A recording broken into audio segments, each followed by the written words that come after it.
Hello everyone, welcome to this series on the history of English literature. And in this video, we are going to discuss the Scottish poets in the period between Chaucer and Spenser. Introduction. The Scottish poets of the late medieval period played a crucial role in the development of English literature. Their works reflect a blend of Chaucerian influence and unique Scottish cultural elements. Among these poets, James I, Sir David Lyndsay, Robert Henryson, William Dunbar, and Gowan Douglas stand out for their significant contributions. James I, 1394 to 1437. James I of Scotland, captured by the English in 1406, spent 18 years in captivity before returning to Scotland in 1424. During his captivity, he wrote The King's Quire. The quire means book, which records the first sight of his future wife, Joan Beaufort. The poem follows the Chaucerian model of a dream vision with a garden setting and allegorical figures. Written in rhyme royale stanzas, the poem blends Scottish and Chaucerian forms with highly ornamented diction. Despite debates about its authorship, it remains a significant work between the periods of Chaucer and Spenser.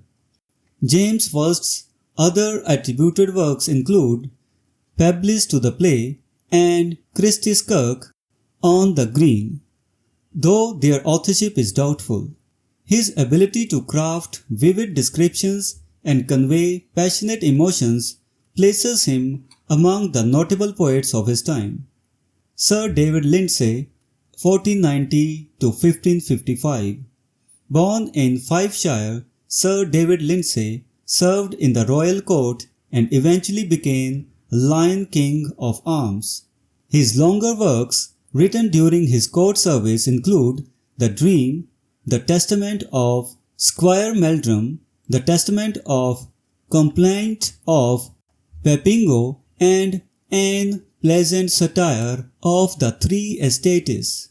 These works, characterized by rhyme royale stanzas and octosyllabic couplets, blend Chaucerian influence with Lyndsay's unique voice. Known for his coarse humor and satirical edge, Lyndsay critiqued the church and highlighted human frailties. His satirical sharpness and ability to observe and depict the follies of his time make his works valuable and understanding the social and religious contexts of the period. Robert Henryson, 1429 to 1508. Robert Henryson, possibly a schoolmaster in Dunfermline, left behind a few detailed works.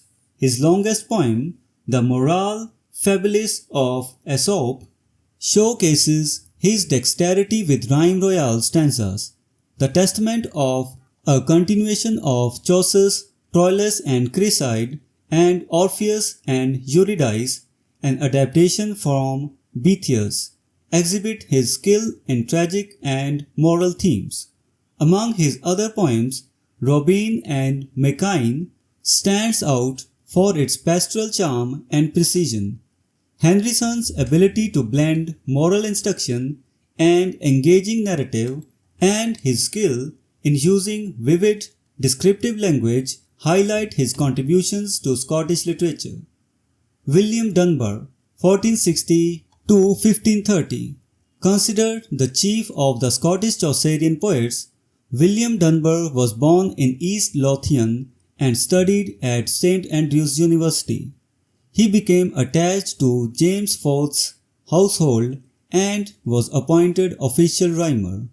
Dunbar's work, influenced by Chaucer, is noted for its energy and pictorial quality. His significant poems include The Golden Targ, The Thistle and the Roys, The Dance of the Seven Deadly Sins, and The Twa Married Women and the Widow, and The Lament of the Macaris.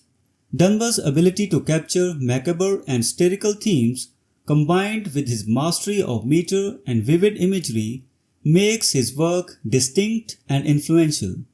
His versatility in handling different poetic forms and themes adds to his reputation as a leading poet of his time. Gawain Douglas, 1474 to 1522.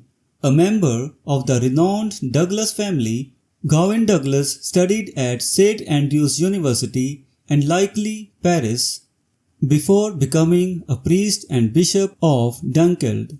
His works include The Police of Honor, King Heart, Conscient, and the translation of Virgil's Aeneid. Known for his scholarly approach, Douglas's style is often elaborate and lacks the native vigor of his contemporaries.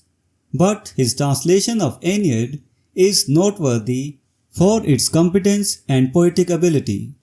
Douglas's meticulous attention to detail and his ability to adapt classical works of a Scottish audience demonstrate his scholarly prowess and his contribution to the literary heritage.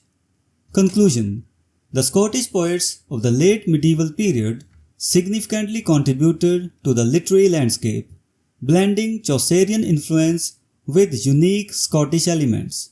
James I, Sir David Lindsay, Robert Henryson, William Dunbar, and Gawain Douglas each brought their distinct voices to the canon, enriching the tradition with their varied themes, styles, and innovations. Their works continue to be studied and appreciated for their historical and literary value. So this was the discussion on the Scottish poets in the period between Chaucer and Spenser. We will meet in the next video and discuss some other topic. Until then, goodbye and thank you.